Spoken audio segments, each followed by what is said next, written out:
Hi everyone! I know this video is rather different from my regular watercolor and art related content, but I recently got back into bullet journaling and wanted to share my monthly setup with you. I've always liked looking at how other people organize their lives, and hopefully maybe you'll see something here today that will be useful if not interesting to you. For my supplies, I found that using just this one pack of Ohuhu dual tip markers is more than enough for my bullet journaling needs.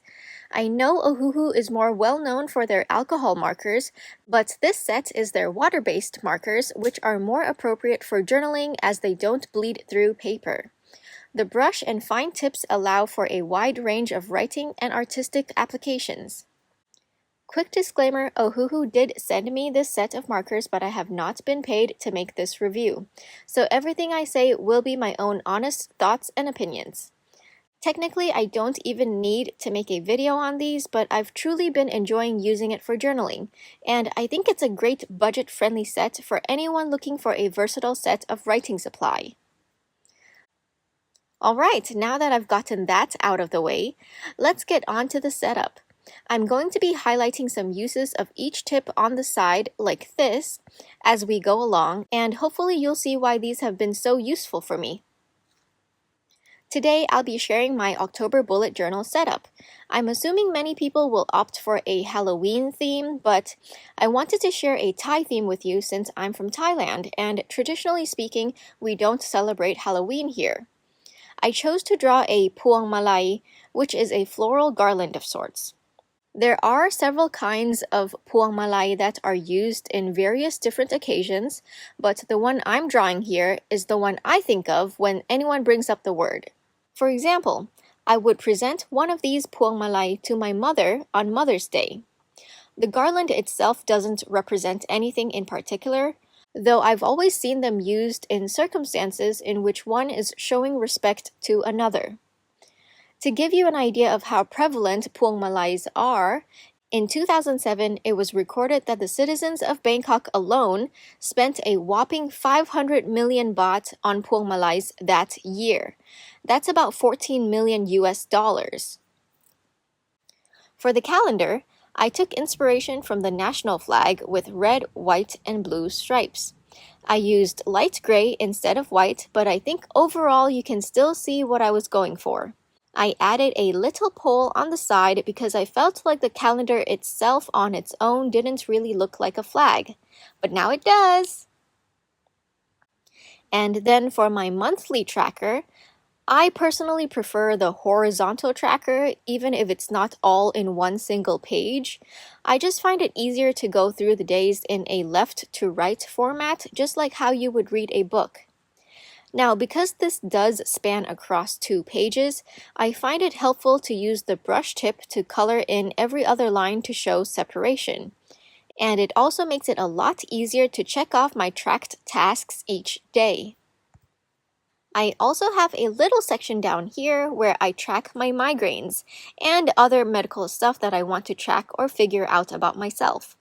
Now, this particular tracker is new to me. I only started getting migraines July of this year, and I still can't figure out what my trigger is.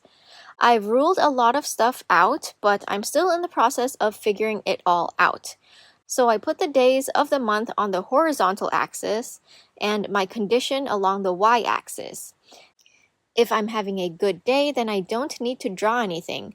But if I'm having bad headaches, then that's what the line is for. Straight lines are for constant symptom expression throughout the day, and squiggly lines represent fluctuation of symptom extremities. And then I have some space on the side here for relevant notes.